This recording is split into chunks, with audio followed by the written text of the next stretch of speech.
साथियों नमस्कार। स्वागत है आप सभी का आपके अपने चैनल आर्यम स्टडी 24/7 में। तो साथियों, घटना चक्र पूर्वावलोकन के अंतर्गत जो हम पढ़ रहे हैं भारतीय राज्य व्यवस्था एवं शासन, तो उसी के क्रम में आज का जो टॉपिक है वो है उद्देशिका। तो आज हम लोग उद्देशिका के बारे में पढ़ेंगे और इससे संबंधित महत्वपूर्ण प्रश्नों जितने भी हैं इस चैप्टर में, वो सारे प्रश्न विधिवत रूप से जो है पढ़ेंगे। तो सभी साथी चैनल से जुड़ें, जो भी साथी चैनल पर नए हैं चैनल को सब्सक्राइब करें। तो चलिए बिना देरी के शुरू करते हैं उद्देशिका के बारे में। तो आज हम लोग उद्देशिका को भी यहाँ पर पढ़ेंगे कि उद्देशिका है क्या, ठीक है, एक्चुअल में। तो चलिए फिलहाल तो हम लोग इसके तथ्यों को पढ़ते हैं और तथ्यों को पढ़ने के बाद देखेंगे उद्देशिका को, उद्देशिका क्या है, ठीक है। संविधान की जो उद्देशिका है उसको भी आज जानेंगे। तो चलिए बिना देरी के यहाँ पर तथ्यों को पढ़ते हैं। तो देखिए, कहा गया है पंडित जवाहरलाल नेहरू द्वारा संविधान सभा में 13 दिसंबर 1946 को उद्देश्य प्रस्ताव प्रस्तुत किया गया था। एक प्रश्न यहाँ पर आपका तैयार हो जाता है, ठीक है। 22 जनवरी 1947 को उद्देश्य प्रस्ताव को संविधान सभा द्वारा अंगीकृत किया गया।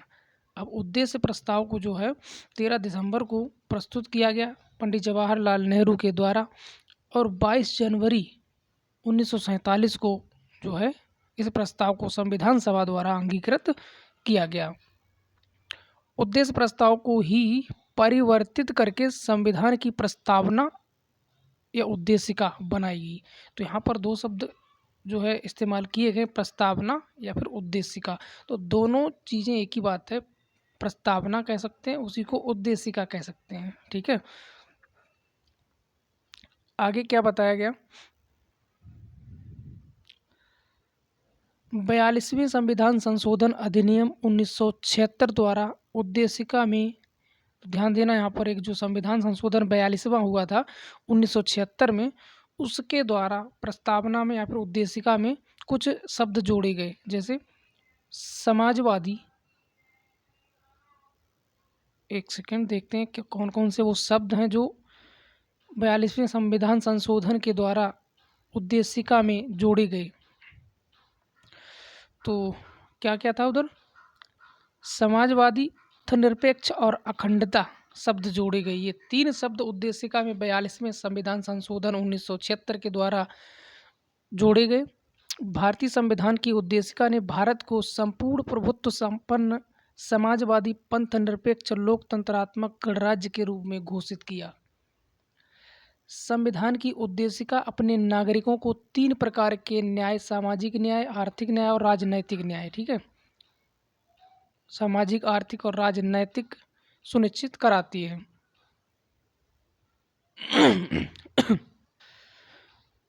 संविधान के खिलाफ, एक सेकंड कहाँ पे थे हम लोग, हाँ चलिए सॉरी, उद्देशिका संविधान के विधिक निर्वचन में सहायक है। सर अल्लादी कृष्णा स्वामी अय्यर के अनुसार उद्देशिका हमारे सपनों और विचारों का प्रतिनिधित्व करती है, ठीक है। इसके बाद क्या कहा गया, के.एम. मुंशी के अनुसार, ध्यान दीजिए यहाँ पर, के.एम. मुंशी के अनुसार उद्देशिका हमारे प्रभुत्व संपन्न लोकतंत्रात्मक गणराज्य की जन्म कुंडली है। इसके बाद प्रस्तावना को संविधान का भाग केशवानंद भारतीय बनाम केरल राज्य 1973 बाद में स्वीकार किया गया, ठीक है। इससे पूर्व बेरुवारी बाद में उद्देशिका को संविधान का अंग नहीं माना गया। गोलकनाथ बनाम पंजाब राज्य के प्रकरण में उद्देशिका को संविधान की मूल आत्मा कहा गया। तो ये इसमें कुछ महत्वपूर्ण तथ्य हैं, इनको देख लेते हैं फटाफट, इसके बाद प्रश्नों पर चलते हैं। आगे कहा गया, बोम्मई बनाम यूनियन ऑफ इंडिया बाद में उच्चतम न्यायालय ने यह अवधारणा पुनः स्पष्ट की कि उद्देशिका संविधान का भाग है तथा पंथ निरपेक्षता संविधान का मूल लक्षण है। उद्देशिका की प्रकृति न्याय योग्य नहीं है। प्रस्तावना में विचार, अभिव्यक्ति, विश्वास, धर्म और उपासना की स्वतंत्रता की बताई गई है। इसमें प्रतिष्ठा और अवसर की समता का उल्लेख है ना। प्रस्तावना को संविधान की आत्मा कहा गया है। और थोड़े से पॉइंट हैं इसमें। फिर बताया गया कि वी.आर. अम्बेडकर ने संवैधानिक उपचारों के अधिकार को संविधान की आत्मा और हृदय माना है। तो ये बहुत ही महत्वपूर्ण प्रश्न यहाँ पर बनता है कि डॉक्टर भीमराव अंबेडकर ने किसे संवैधानिक उपचारों के अधिकार को संविधान की आत्मा और हृदय माना है। तो वो हो जाएगा आपका प्रस्तावना या फिर उद्देशिका, दोनों में से जो भी ऑप्शन में मिलेगा आप उसको लगाएंगे। ठीक है। के.एम. मुंशी ने उद्देशिका को राजनीतिक जन्मपत्री कहा है। सुभाष कश्यप ने कहा है कि संविधान शरीर है तो प्रस्तावना उसकी आत्मा, प्रस्तावना आधारशिला है तो संविधान उस पर खड़ी अट्टालिका। वी.आर. अम्बेडकर ने संविधान को एक पवित्र दस्तावेज कहा है। ठीक है। तो इसमें जो महत्वपूर्ण तथ्य थे उनसे प्रश्न किस प्रकार बनेंगे, अब पहुंचते हैं हम शब्दावली यानी प्रश्नकोश प्रश्नावली पर। ठीक है। तो चलिए अब प्रश्नों को देखते हैं। तो चलिए, हमने शुरू में एक बात बताई थी आपको, कहा था कि अब आज हम लोग उद्देशिका यानी कि प्रस्तावना को देखेंगे। आखिर संविधान की जो प्रस्तावना है वो है क्या। ठीक है। तो वो जो है आपकी स्क्रीन पर दिख रही होगी, यही है हमारी प्रस्तावना। इसमें कहा क्या गया, पहला प्रश्न ही प्रस्तावना से बना दिया गया है। तो चलिए प्रस्तावना को देख लेते हैं एक बार। क्या है कि हम भारत के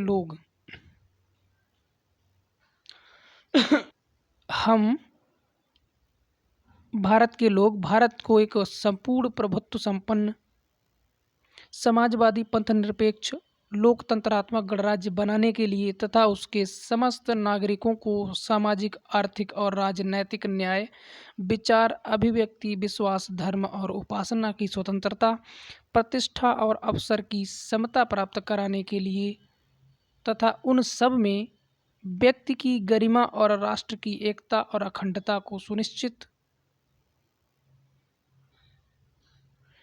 करने वाली बंधुता बढ़ाने के लिए दृढ़ संकल्प होकर अपनी इस संविधान सभा में आज, यहाँ पर खाली जगह छोड़ दी। ठीक है। आज को एतत् द्वारा इस संविधान को अंगीकृत, अधिनियमित और आत्मार्पित करते हैं। अगर आपने पहले वाले वीडियो देखे हैं तो इन शब्दों का इस्तेमाल किया गया, अंगीकृत, अधिनियमित, आत्मार्पित। कुछ भी शब्द इनमें से आपको दिया जा सकता है, आपको पहचानना यही है कि आखिर संविधान को अंगीकृत कब किया गया, वही यहाँ पर बताया गया है। यही हमारी उद्देशिका में लिखा भी है। ठीक है। संविधान सभा में आज। ठीक है। तो कौन सा ऑप्शन आपका सही हो जाएगा, तो ऑप्शन नंबर बी आप ध्यान रखेंगे। अंगीकृत 26 नवंबर 1949 को ही किया गया था, या अधिनियमित किया गया या आत्मार्पित किया गया, बात एक ही है। ठीक है। तो संविधान सभा में आज 26 नवंबर 1949 को एतत् द्वारा इस संविधान को अंगीकृत, अधिनियमित और आत्मार्पित करते हैं। ये हो गया पहला प्रश्न आपका, option number B is the right answer. अब बढ़ते हैं अगले प्रश्न की ओर। ये थी हमारी प्रस्तावना। ठीक है। उद्देशिका भी कह सकते हैं और प्रस्तावना भी कह सकते हैं। अगले प्रश्न की ओर चलते हैं। उससे पहले थोड़ी सी जानकारी यहाँ पर बता दें आपको, यह भारतीय संविधान की उद्देशिका है, जो हम लोग पढ़ के आ रहे हैं ना ऊपर, यही उद्देशिका और प्रस्तावना है। ठीक है। जिसमें भारतीय राज्य व्यवस्था के स्वरूप, उद्देश्य एवं आदर्श का उल्लेख किया गया है। इसमें उस तिथि का उल्लेख भी किया गया है जिस दिन भारतीय संविधान को स्वीकार किया गया था। प्रश्न में एक्स की जगह पर 26 नवंबर 1949 अंकित की जाएगी। बात आपके समझ में आ गई होगी। अब बढ़ते हैं आज के अगले प्रश्न पर।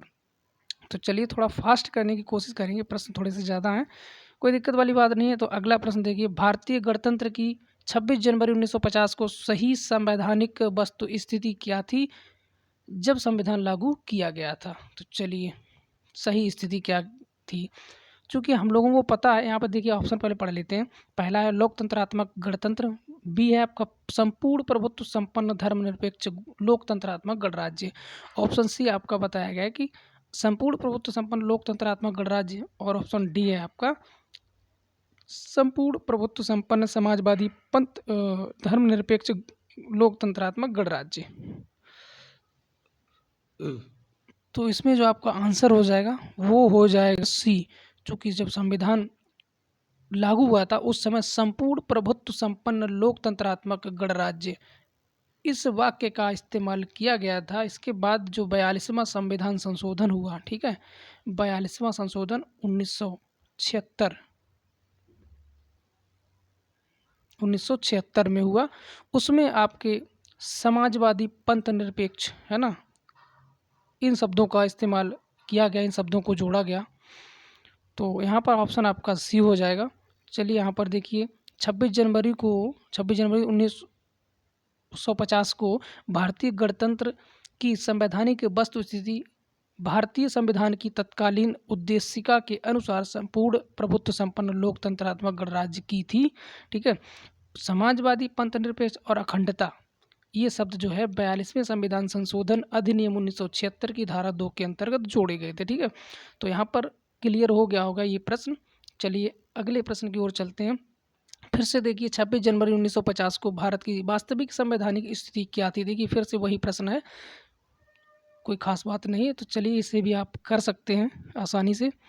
तो क्या थी, इसमें क्या ऑप्शन हो जाएगा आपका, तो इसमें भी आपका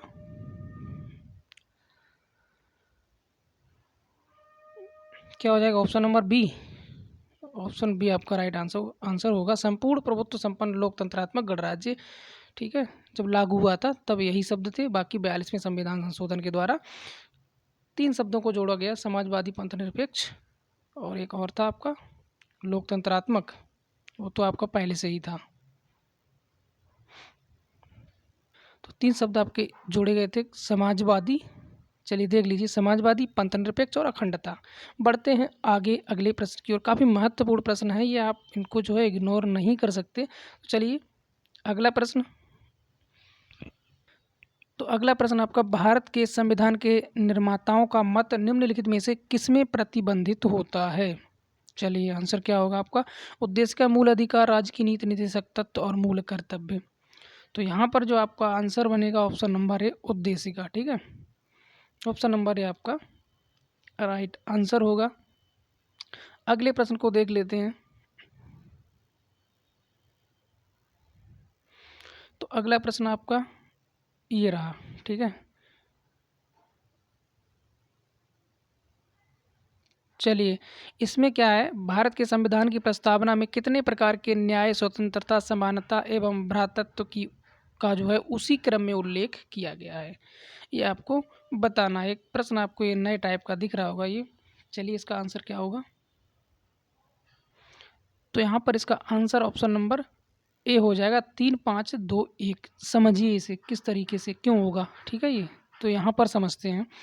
बताया कि भारत के संविधान की प्रस्तावना में 3 प्रकार के न्याय हैं, ठीक है, 5 प्रकार की स्वतंत्रता है, और बात यहाँ पर स्वतंत्रता की ही की गई है ना। न्याय, स्वतंत्रता, समानता एवं भ्रातृत्व, ये क्रम से आपको लगाने थे। तो पहले क्या आता बाद में क्या, वो यहाँ पर बताया गया है। तो देखिए 5 प्रकार की स्वतंत्रता, 2 प्रकार की समानता और 1 प्रकार के भ्रातृत्व का उल्लेख किया गया है। तो यहाँ पर वही चीज़ें दी गई हैं, है ना, क्रम के अनुसार। तो 3 प्रकार के न्याय हैं आपके, इसलिए 3 पहले आ गया। 5 प्रकार की स्वतंत्रता है तो 5 आ गया। 2 प्रकार की आपकी समानता बताई गई है तो 2 आ गया। इसके बाद 1 प्रकार का भ्रातृत्व का उल्लेख किया गया है और उसी क्रम में इनको लगाया भी गया है, जैसा कि ऊपर बताया गया। देखिए आप एक बार फिर से समझिए, यहाँ पर 3 प्रकार के न्याय बताए गए। तो यहाँ पर देखिए न्याय शब्द का इस्तेमाल पहले किया गया प्रश्न में, देखिए, ठीक है। स्वतंत्रता शब्द का इस्तेमाल इसके बाद किया गया, तो 5 प्रकार की स्वतंत्रता वो जो है 5 नंबर आपका सेकंड पे आ गया। इस तरीके से आप इसका जो है क्रम से मिलान देख सकते हैं। ऑप्शन नंबर ए आपका राइट आंसर होगा। बढ़ते हैं अगले प्रश्न की ओर। तो अगला प्रश्न देखिए, तो इसमें कहा गया, चलिए प्रश्न देखिए, भारतीय संविधान की प्रस्तावना के सिलसिले में निम्नलिखित में से कौन सा क्रम सही है। तो कौन सा क्रम सही है वो आपको बताना है यहाँ पर। तो प्रश्न बीपीएससी में पूछा गया है, तो इसमें क्या हो जाएगा। ऑप्शन ए है आपका गणतंत्र, जनवादी, धर्मनिरपेक्ष, समाजवादी, सार्वभौम, सत्ता संपन्न, है ना, इन शब्दों का इस्तेमाल तो किया ही नहीं गया था। और बी है आपका सार्वभौम, सत्ता संपन्न, समाजवादी, जनवादी, धर्मनिरपेक्ष, ये भी सुनने को नहीं मिला कहीं पर। सी है आपका सार्वभौम, सत्ता संपन्न, ये सत्ता संपन्न वर्ड जो आया है ये हमें नहीं देखने को मिला है। और चारों में सत्ता संपन्न है ना, सार्वभौम, ये चीज़ दिखाई गई है, तो इसमें कोई भी ऑप्शन आपका सही नहीं बन रहा है। तो देखते हैं इसका सही आंसर क्या होगा, इसमें भी नहीं दिया गया है। तो देखिए यहाँ पर जो सही शब्द, एक बार इसको पढ़ लेते हैं, क्लियर हो जाएगा। प्रश्न में दिए गए शब्द भारतीय संविधान की प्रस्तावना में वर्णित किए गए हैं। अच्छा ठीक है, किए गए हैं।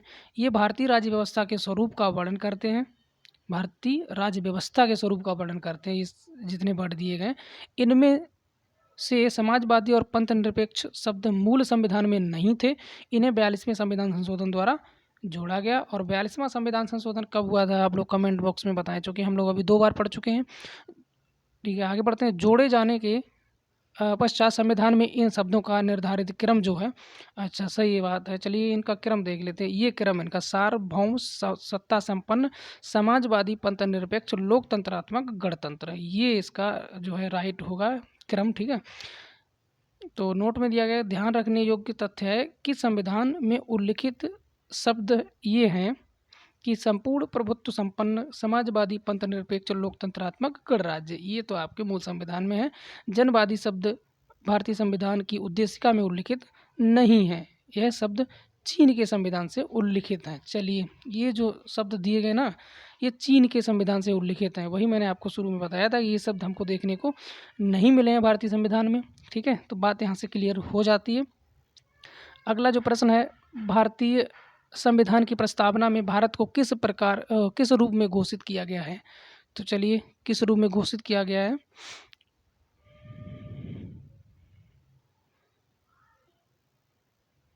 तो यहाँ पर आपका जो आंसर है वो हो जाएगा ऑप्शन नंबर सी, एक सार्वभौम, समाजवादी, धर्मनिरपेक्ष और प्रजातांत्रिक गणतंत्र। बीपीएससी का प्रश्न पूछा गया है। अगले प्रश्न की ओर चलते हैं। चलिए अगला प्रश्न देखते हैं। ये भी बीपीएससी का है लेकिन इम्पोर्टेंट है। देखिए यहाँ पर शब्दों पर विचार करिए। तो शब्द दिए गए हैं, एक समाजवादी है, दूसरा प्रजातांत्रिक और सी आपका सार्वभौमिक और डी है धर्मनिरपेक्ष। तो सही शब्दों को विचारानुसार क्रम दीजिए, इनको क्रम में आपको लगाना है। ठीक है, तो क्रम इनका हो जाएगा,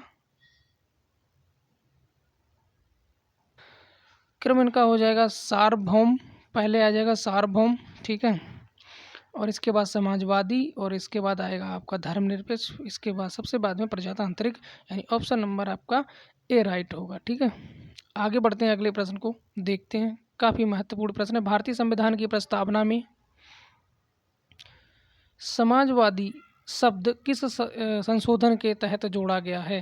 तो देखिए ये चीज़ें अभी हम लोग पढ़ के आए हैं ना, 3 शब्द जोड़े गए थे, समाजवादी, पंथ निरपेक्ष और एक शब्द और था।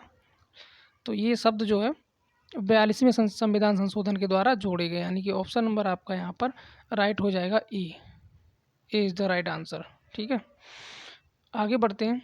देखिए वही तो हम लोग देख रहे थे, 3 शब्द जोड़े गए थे, समाजवादी, पंथ निरपेक्ष और अखंडता, याद रखना। ठीक है, 42वें संविधान संशोधन के द्वारा। अगला प्रश्न है आपका, निम्नलिखित में से कौन सा 42वें संविधान संशोधन के माध्यम से भारत के संविधान की प्रस्तावना में जोड़ा गया। चलिए अब बताइए इनमें से ये जो शब्द दिख रहे हैं, ऑप्शन ए में दिख रहा है आपका संप्रभुता, क्या जोड़ा गया है, नहीं जोड़ा गया।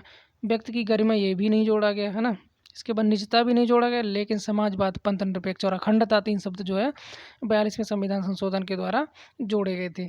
अगला प्रश्न देखिए, भारतीय संविधान की प्रस्तावना में धर्मनिरपेक्ष, समाजवादी, देखिए बार बार वही प्रश्न और थोड़ा सा इधर उधर करके पूछा जा रहा है। तो ऑप्शन नंबर सी आपका 42वें संविधान संशोधन के द्वारा। ठीक है, अगले प्रश्न को देखते हैं।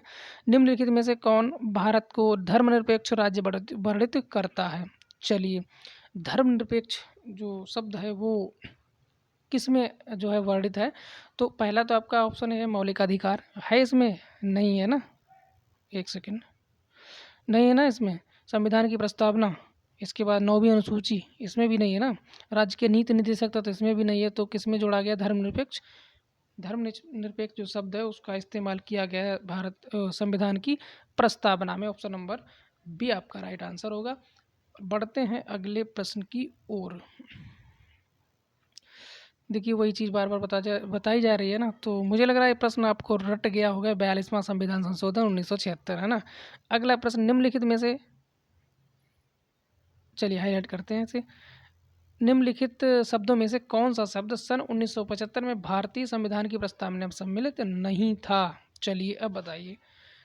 अगर थोड़ा सा अगर दिमाग लगाया, 1976 में संविधान संशोधन हुआ था, है ना, 42वां, और 1975 की बात की जा रही है, और 1942 में 3 शब्द जोड़े गए थे, है ना। तो उनमें से यहाँ पर दिख रहा होगा कोई शब्द, बंधुत्व था, नहीं था, संप्रभु नहीं था, समानता नहीं था, लेकिन अखंडता, ठीक है, इस शब्द को जोड़ा गया था। 3 शब्द जोड़े गए थे, आपको पता है। तो आपका ऑप्शन हो जाएगा डी, ठीक है, डी आंसर आपका होगा। देखिए यहाँ पर बार बार तीनों शब्दों का इस्तेमाल किया जा रहा है, समाजवादी, पंथनिरपेक्ष और अखंडता शब्दों को 42वें संविधान संशोधन 1976 के द्वारा जोड़ा गया। बार बार वही चीज़ आ रही, बोर मत होना, लेकिन चीज़ें रट जाएंगी आपके दिमाग से, उतरेंगी नहीं फिर, ठीक है। अगला प्रश्न देखते हैं, निम्नलिखित शब्दों में से कौन से शब्द 42वें संविधान संशोधन के द्वारा जोड़े गए थे? चलिए, समाजवाद, ग्राम स्वराज, पंथनिरपेक्ष, संपूर्ण प्रभुत्व संपन्न, इन शब्दों में से कौन से ऐसे शब्द हैं जो 42वें संविधान संशोधन के द्वारा जोड़े गए? कूट यहाँ पर दिया गया है, चलिए बताइए कौन कौन से थे, आपको पता है कौन सा? ऊपर वाला तो गायब हो गया, ऊपर क्या था? समाजवाद जोड़ा गया, ठीक है। इसके बाद ग्राम स्वराज नहीं था, पंथ निरपेक्षता ये भी था आपका, है ना, ये भी नहीं, ये तो पहले से था। तो हमारे 1 और 3 आपका आंसर बी सही हो जाएगा, ठीक है, 1 और 3 जोड़े गए थे। आगे बढ़ते हैं, संविधान की उद्देशिका के संबंध में निम्न कथनों पर विचार करिए और दिए गए कूट की सहायता से बताइए कि इनमें से कौन सा सही है। चलिए देखिए, ध्यान से पढ़ना है इन चीज़ों को। क्या कहा गया इसमें? पंडित नेहरू द्वारा प्रस्तुत ऑब्जेक्टिव प्रस्ताव अंततोगत्वा उद्देशिका बनी। बात सही है बिल्कुल। इसकी प्रकृति न्याय योग्य नहीं है, ये भी सही है। इसका संशोधन नहीं है, ये गलत है, ठीक है। संविधान के विशिष्ट प्रावधानों को यह रद्द नहीं कर सकता, ये भी बात आपकी सही है। तो पॉइंट आपके 1, 2, 4 जो हैं वो सही हैं। आपको देखना है ऑप्शन में 1, 2, 4 किस में है। तो 1, 2, 4 आपके ऑप्शन नंबर बी में है, तो option number B is the right answer. आगे बढ़ते हैं अगले प्रश्न की ओर। देखिए यहाँ पर सारा डिटेल बताया भी गया है, देख सकते हैं आप लोग इसे। पंडित नेहरू द्वारा 13 दिसंबर 1946 को प्रस्तुत तथा संविधान सभा द्वारा 22 जनवरी 1947 को स्वीकृत ऑब्जेक्टिव यानी उद्देश्य प्रस्ताव ही अंततोगत्वा भारतीय संविधान की उद्देशिका बना, ठीक है।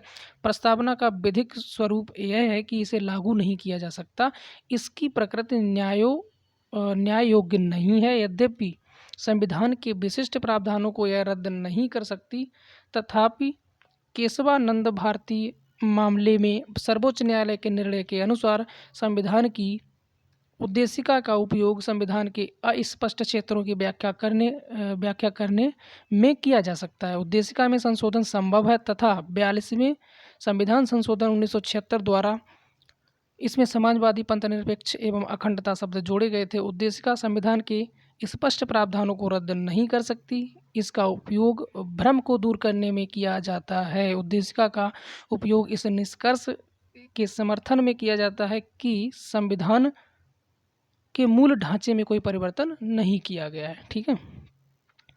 आगे बढ़ते हैं, संविधान की प्रस्तावना का विधिक स्वरूप क्या है? तो विधिक स्वरूप क्या है?